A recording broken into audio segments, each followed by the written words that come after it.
지금부터 2523년 9월 7일에서 8일까지 서울 사자함에서 해인사 일타 스님을 모시고 보살계 법회를 시작하겠습니다.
원해요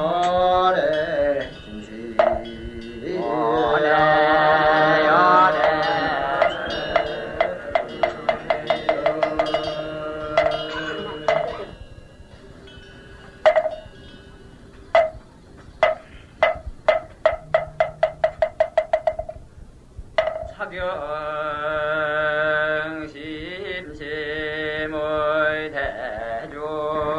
대중신가랑 유원 대법왕 광희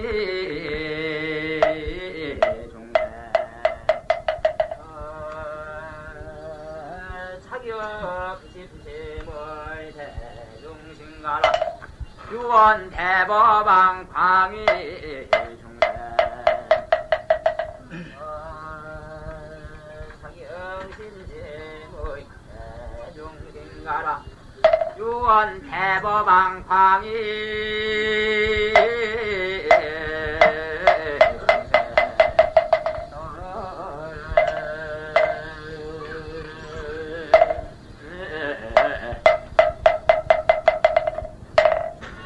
잠시 동안 입정이 있겠습니다.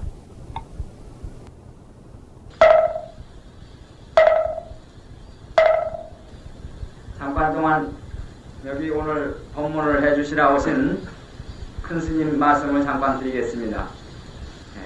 지금 이 자리에 계신 스님은 합천 해인사에 주석하고 계신데 여기에 도저히 오실 그러한 사정이 안 되시는 것을 제가 회장님을 모시고 가서 간절히 법문을 청하고 또 여러 신남 신녀 여러분의 지극한 그 신심에 의해서 이 자리에 오셨습니다. 이것은 참으로 제가 신도 여러분을 대표해가지고 큰 스님께 지극히 감사의 말씀을 드리는 것입니다. 여러분도 이렇게 얻기 어려운 이러한 좋은 인연을 만난 것을 부처님의 그 은혜와 큰 스님의 은혜로 이러한 훌륭한 큰 스님을 모시고 법문 듣는 것을 영광으로 생각하시고 이 법문 시간에는 일체 딴 생각을 하시지 말고 큰 스님의 말씀에 모든 마음을 기울여서 법문을 청복하시기 바랍니다.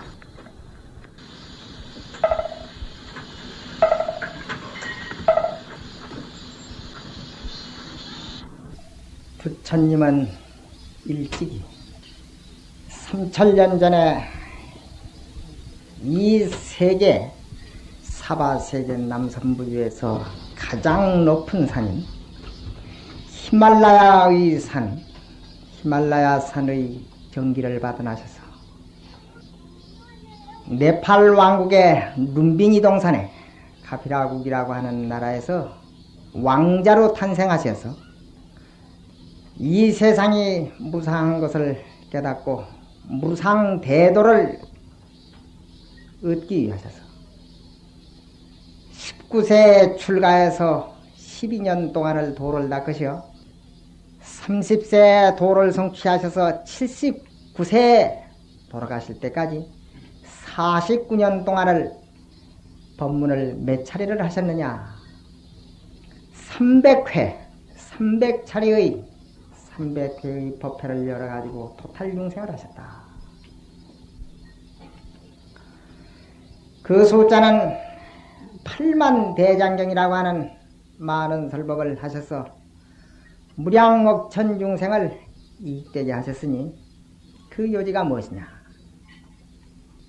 일심이 청정하면 일신이 청정이니라. 한 마음이 청정하면 한 몸도 청정한 것이니라. 일신이 청정하면 타신이 청정하고 한 몸과 마음이 청정하면 여러 사람의 몸과 마음이 청정한 것입니다. 타신이 청정하면 여신의지 시방중생의 원각이 청정이니라.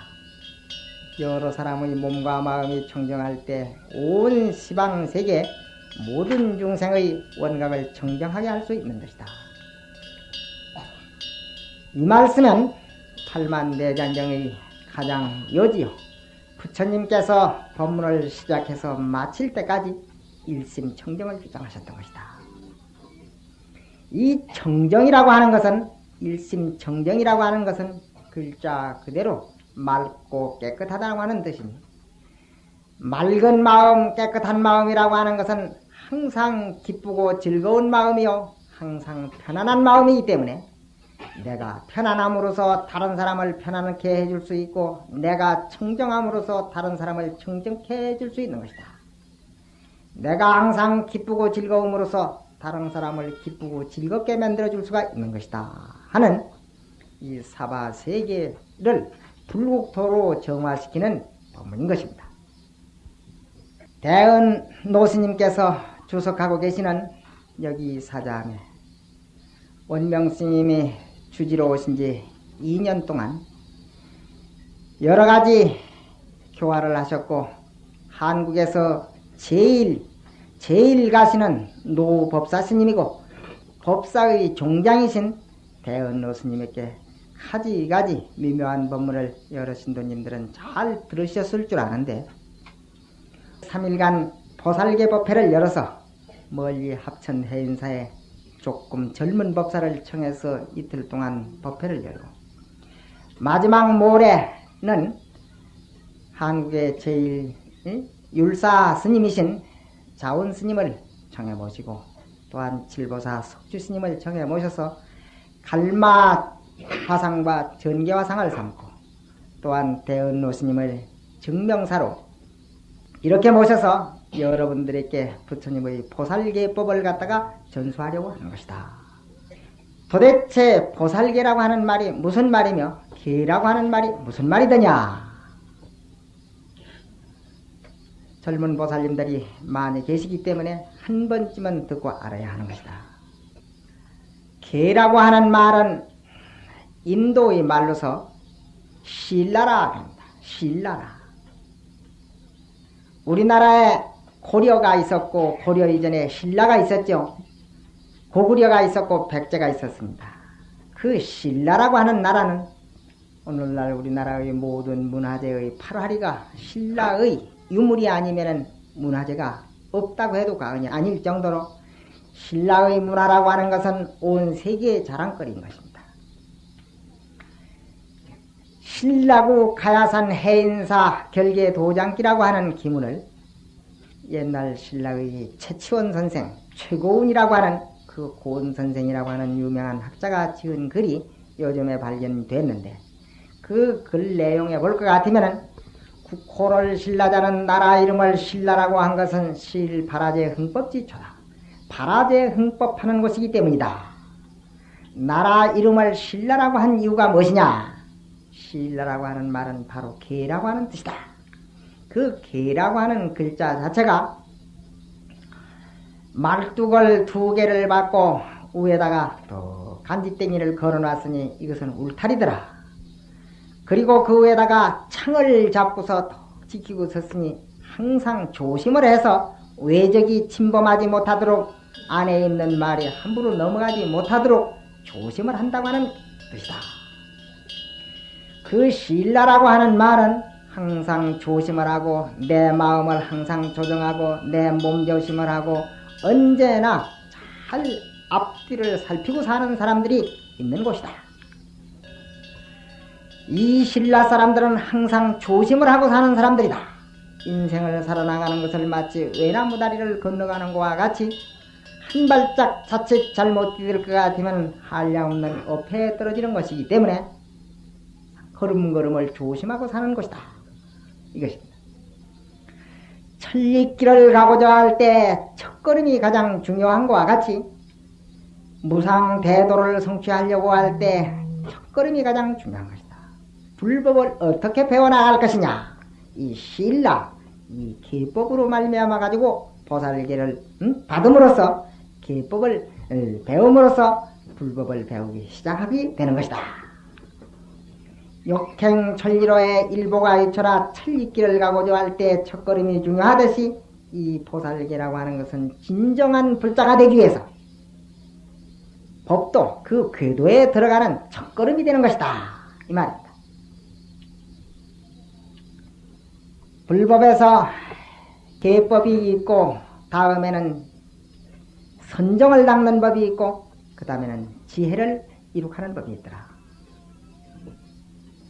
저 태홍 가운데 밝고 밝은 일월광명은 온 세계를 비추고 있는데 물그릇을 떠놓으면 맑은 물그릇마다 다 달이 비치고 있는데 구정물 그릇에는 저 달이 비칠 수가 없는 것이더라. 흔들리는 흥탕물 가운데는 저 달이 옳게 비치지를 못하더라. 그래서 그 구정물 그릇, 흔들리는 흥탕물 그릇을 꼭 붙잡아 묶어놓는 거, 흔들리지 아니하도록 조심조심해서 넘치지 아니하고 흔들리지 아니하고 그 물이 가라앉도록 꼭 붙잡아 놓는 거, 이것을 계향이라고 한다. 그것을 계법이라고 한다.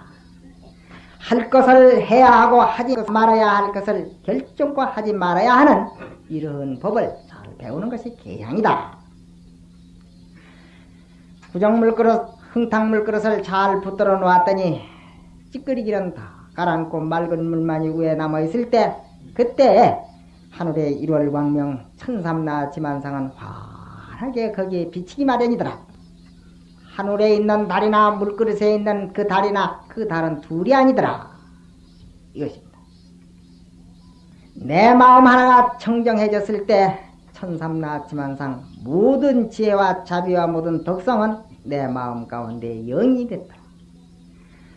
해인사라고 하는 그 해인, 바다 해자 도장인자, 바닷물이 출렁거리지 아니하고 맑고 깨끗했을 때, 그때 천삼나 지만상이 도장이 지키듯이 내 마음의 어지러움, 마음의 모든 번외망상이 가라앉았을 때 자비와 지혜가 내 마음 가운데 비친다고 하는 그 해인삼매라고 하는 뜻이 바로 이것이다. 이것을 개정해라. 부처님 계법을 지킴으로써 선정을 익히게 되고 거기에서 지혜가 나타난다. 그러나 찌끄리기가 밑에 있는 이만큼 유시에 그 계행을 잘 지키지 못했을 때 그릇이 다시 움직이면 찌끄리기가 도로 일어나서 흥탕물이 될 염려가 있으니 찌끄리기를 그대로 싹 드러내버리는 것, 이것을 해탈량이라고 하고, 찌끄리기만 드러낸 다음에는 흔들려도 맑은 물이요 가만히 있어도 맑은 물이기 때문에 깨끗한 물은 항상 남에게 이익을 줄 수 있는 것이다. 이것을 해탈지견향이라고 합니다. 불법 가운데 부처님에게 예불을 드릴 때 계향, 정향, 해향, 해탈향, 해탈지견향 이렇게 5가지 5분향을 좁수는 뜻이 바로 성불에서 중생교화하는 시작과 마지막을 다 들먹거려서 5분향으로 말씀을 드리는 것입니다. 오늘날 보살계를 받는 것은 진정한 불자가 되기 위한 그런 기초적인 법도를 갖다가 배우는 것이고, 여기에 신이 도운 공동모라 신심을 말해서 신심의 도의 근원인 것을 알고 모든 공덕을 만드는 어머니인 것을 알아. 장양일체 제선근이라 일체 모든 선근을 장양시키는 바탕이 이 계법인 것을 갖다가 배우는 것이더라. 우리가 제일 첫째 오늘 이 보살계를 받고 불명이 없던 분들은 다 불명을 받고 불법을 믿기 시작해서 지계수도 부처님 계법을 지키면서 도를 닦아 염불을 하고 참선을 하고 큰 원을 바랄 것 같으면 대원을 바랄 것 같으면 성불하지 못하는 사람이 없는 것이다.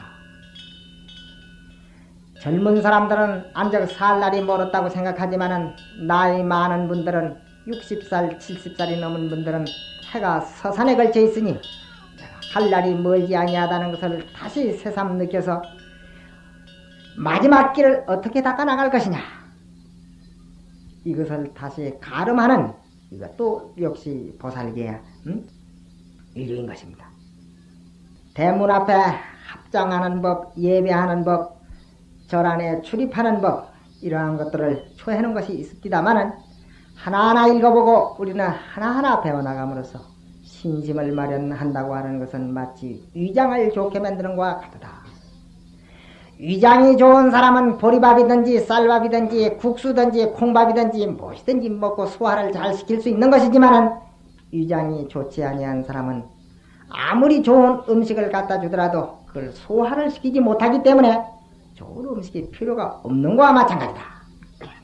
우리가 보살계를 받고 신심을 바란다고 하는 것은 마치 위장을 좋게 만드는 것과 같아서 이렇게 해도 좋고 저렇게 해도 좋고 내내 팥이 퍼져도 쏟아내 있는 것과 같이 그 가운데 법이기 때문에 항상 그 마음은 기쁘고 즐겁고 편안한 이러한 신심을 마련하기 위해서 보살계를 받게 되는 것이다. 이것은 해야 하는 일이니 하기 싫더라도 해야, 이것은 하지 말아야 하는 일이니 아무리 하고 싶더라도 하지 말아야 한다. 이러한 방법이 10중 48계라고 하는 58가지의 계법을 말씀해 놓은 것이 보살계법이라고 하는 것이다. 오늘부터 시작해서 오전 10시 반부터 정확하게 11시 반까지 1시간 동안 오전 설법을 하게 되겠고, 그리고 맞이를 접수고 나면은 12시가 되기 때문에 12시에서부터 1시까지 점심고향을 잡수고 한 30분 쉬어서는 1시 반에서 설거지 하는 거 봐가면서 설거지가 빨리 끝나면 빨리 시작할 거고 늦게 끝나면 2시에 시작할 것입니다. 1시 반이나 2시 반부터 시작해서 오후 법문 역시 1시간 내지 1시간 반. 오늘하고 내일하고 이틀 동안에 10중 48계에 대한 부처님의 보살계 법문을 갖다가 들을 것입니다. 시간은 가급적이면 정확하게 지키려고 노력합니다. 아무리 바쁘다 하더라도 이 법문을 듣는 기회는 많이 있는 것이 아니기 때문에 될 수 있으면 시간을 달리 빈줄로서라도 이 법문을 잘 듣고, 모레 오전 시간에는 자원 큰스님과 석주스님, 대은노스님을 모시고 정식으로 여러분들에게 보살계를 받도록 할 것입니다. 오늘과 내일은 여러분들이 보살계에 대한 설법을 들을 것이고 귀로 듣기만 하는 것이고, 듣고 실행을 하고 안 하는 것은 여러분들한테 달린 것이지만은 모레는 여러분들이 꼭 보살계를 받아 가지겠다고 주는 것을 받는, 보살계를 받는 이시기 때문에 오늘 내일은 설사 법문을 듣지 않는다 하더라도 모레는 정식으로 와서 보살계를 받아야 하는 것이다. 이것입니다. 어제 주지스님 말씀이 보살계가 뭔지를 모두 다 모른다.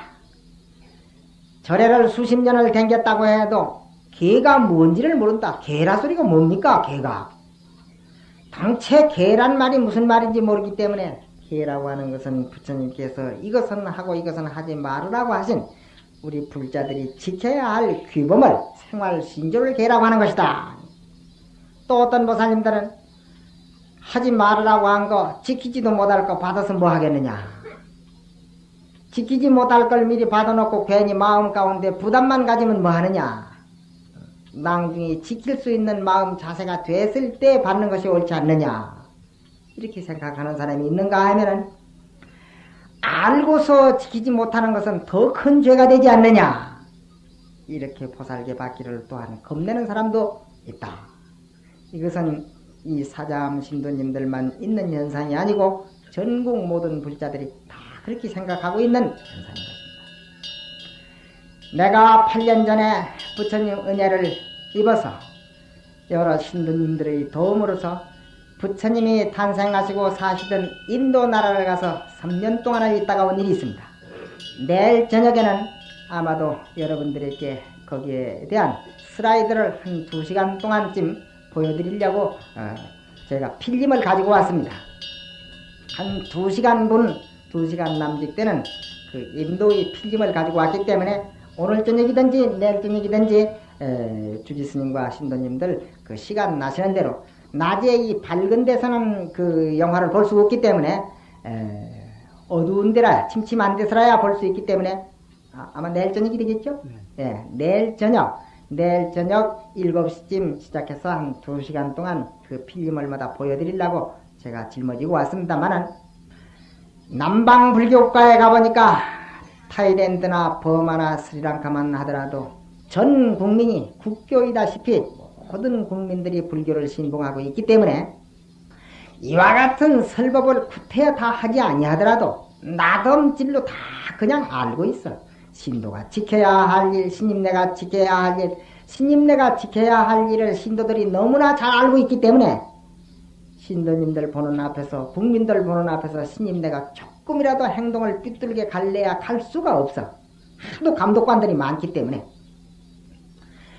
그런데 WFB라고 하는 타일랜드 방콕에 있는 세계 불교도 의회를 찾아갔더니 세계 큰 지도를 그려놓고 오늘날의 세계 불교 분포도를 그려놨는데, 거기에서는 제일 첫째 눈에 띄는 것이 우리 한국 땅이다. 한국 사람이니만큼 한국 지도에는 뭐라고 그려놨는가 싶어서 쳐다보니 한국을 지도를 그려놓고 한국은 과거에 불교가 있었던 나라다. 이렇게 표시를 해놨더라 이겁니다. 과거에 불교가 있었던 나라라고 했으니 현재는 불교가 없는 나라라고 하는 말도 되기 때문에 그래서 그것을 보고 그 외국가 가지고 한국이라고 할 것 같으면 아는 사람도 있기는 있지만은 한국이라고 하는 나라를 모르는 사람들이 너무 많아요. 하도 한국이라고 하는 나라를 몰라가지고 그래 한국이라고 하는 나라를 가르쳐주기 위해 가지고 진땀을 뺄 때도 많이 있습니다만은 얼굴을 보고서는 대부분 일본 사람이냐고 묻는 것이 제일 기분이 좋지를 않고 한국도 한국말이 따로 있느냐 일본말 쓰지 않느냐 아니면 중국말을 쓰지 않느냐 글자가 따로 있느냐 중국 글자 그냥 쓰고 있는 나라 아니냐 이렇게 묻는 사람들이 너무 많습니다. 그러나 한글이 따로 있다고 하는 것을 한글을 내보이면서 이것이 한글이다 이렇게 해서 이제 한글을 가르쳐 주기도 하고 한국을 도무지 이해를 못하는 사람에게는 중국을 네가 아느냐 압니다. 그러니까 일본을 아느냐 일본도 안다. 일본하고 중국하고 그 사이에 찡겨 있는 것이 우리 한국이다. 아 그러냐고 손가락 같은 거 쫙 가는 거 있더라고. 그래 한국이라는 나라가 어지간히 작은 것으로만 항상 말이 되기 때문에 사실상 한국에 살 적에는 한국도 큰 나라같이 생각이 되는데 외국에 가면 한국이 그렇게 작게 보이더라고요. 제가 그 사무총장을 만나가지고 항의를 했습니다. 한국에는 불교 신도들도 많고 불교가 어찌 과거에 불교가 있었던 나라라고만 적었느냐 했더니 그 사람 그 사무총장 말이 한국에 그러면 신도님들이 몇 명이나 됩니까? 그때 묻걸래. 한국 신도가 한국 그 국민이 3천만인데 불교 신도가 1천만이다. 1천만 명이다. 아이고 그렇게 많습니까? 베스라 진짜입니까?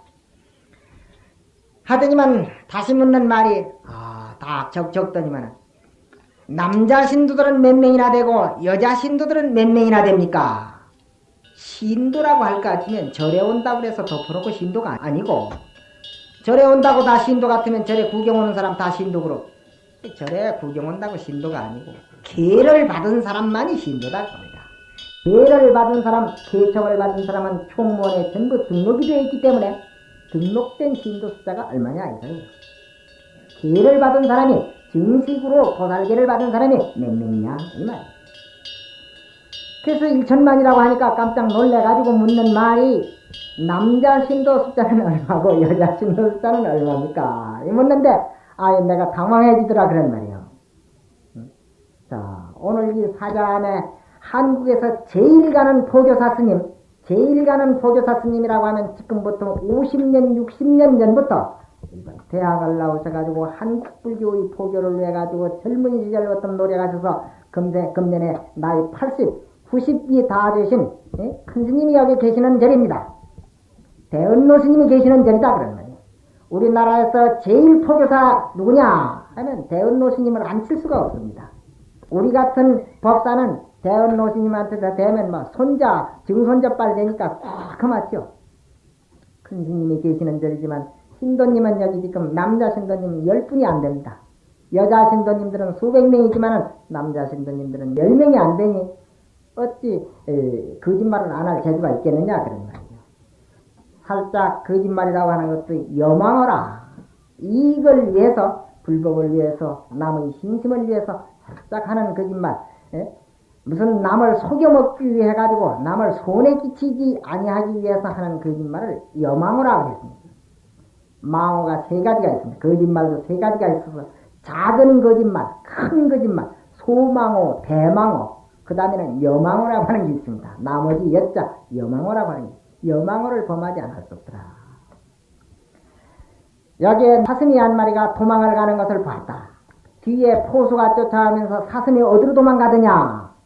바른 대로 가르쳐주면 사슴이를 죽일 것이기 때문에 사슴이가 저쪽으로 도망가더라. 거짓말을 했다 이 말이지. 물론 총을 든 포수는 헛걸음을 좀 시켰지만은 사슴이는 살려주었기 때문에 그건 거짓말을 하기는 했어도 그걸 여망어라고 한다 이것입니다. 그래서 살짝 거짓말을 안 할 수 없죠. 소리를 꽉 지르면서 묻기는 왜 묻느냐고. 남자 한 사람이면 여자 한 사람, 여자 한 사람이면 남자 한 사람, 반반이지. 무슨 뭐 남자가 얼마냐 여자가 얼마냐 그런 소리 왜 묻느냐고 소리를 팍 질렀더니만 미안하다고, 대단히 미안하다고. 앞으로는 한국 지도에다가 과거에 불교가 있었던 나라라고 하는 표시를, 현재의 불교가 있는 나라라고 표시를 새로 하겠습니다. 사무총장을 만나가지고 제가 그렇게 따진 일이 있었다 이것입니다. 진짜 한국 불교는 저희가 WFB에서 세계 불교도의회 사무총장에게 말했듯이 남자 신도가 반, 여자 신도가 반이 돼야 합니다. 어느 절이든지 법당 한가운데 가면 빨간 카페트가 갈려서 좌측에는 남자 신도의 우측에는 여자 신도인데 남자 신도 측은 팍백하고 여자 신도 측은 흥성흥성합니다. 여자 신도들은 집안 살림살이가 바빠가지고 못 나오는 분들이 많고 남자 신도들은 그날 공일날이기 때문에 한 사람도 빠지지 아니하고 절에 오는 것이 항상 아주 규칙처럼 되어 있더라. 그런 부부간이 같이 손잡고 절에 올 수 있는 이러한 내외가 합심이 되어 있는 집안은 천룡팔부가 옹호하지 아니할 수 없고 부처님의 광명이 그 집안에 항상 내리지 아니할 수 없는 것이기 때문에 한국 불교가 그렇게 되어야만 바른 불교가 되는 것이다 하는 얘기입니다. 하물며 이 보살계는 앉아서 받고 서서 파한다 하더라도 좌수이파라도 요게 인천지복이다. 앉아서 받고 서서 파한다 하더라도 인간 천상을 덮고 남는 복이 생기는 것이다 하였고, 문이 불신이라도 상결 물경지이니라 이 법문을 귀로 듣기만 하고 이걸 믿지 않는다고 하더라도 오히려 성불할 수 있는 그 종자를 심는 것이다. 그리고 부처님은 항상 하시는 말씀이 알고 짓는 죄가 크냐 모르고 짓는 죄가 크냐. 알고 짓는 죄가 더 크다고 보통은 생각하겠지만은 그러나 알고 짓는 죄는 적고 모르고 짓는 죄는 더 커지는 것이다. 왜냐? 여기에 불덩어리가 하나 떨어졌을 때 불덩어리인 줄 알고 집어던지는 사람은 손을 적게 될 것이요, 불덩어리인 줄도 모르고 잡는 사람은 손을 더 많이 될 것이 아니냐. 이런 비유로서 보살기를 반드시 받아야 하고 계법을 받음으로써 신도의 부처님의 불자로서의 올바른 그 등록이 되는 것이다. 뭐 그때요 계첩을 받아서 등록이 되는 것이 아니라 받지 아니한다 하더라도 이 기회를 받았다는 다짐을 함으로써 올바른 불자의 신앙 생활을 갖다가 나가게 되는 것이다. 그래서 내지 부처님께서는 찬탄에 말씀하시기를 보살계를 받고 서로 설사 계를 파해가지고 파괴를 해서 지옥에 간다 하더라도 지옥의 왕이 될 것이다. 계를 받고 설사 파괴를 해서 축생이 되더라도 축생의 왕이 되고 인간의 탐에 태어나면 인간의 왕이 되고 천상에 갈 것 같으면 천왕에 대해서 세세생생의 국왕의 지위를 갖다가 버리지 아니할 것이다. 공덕이 이와 같이 수승한데 어찌 보살기를 받지 아니할까 보냐. 부처님 말씀 가운데 이런 말씀까지 다 찬탄해 오셨다.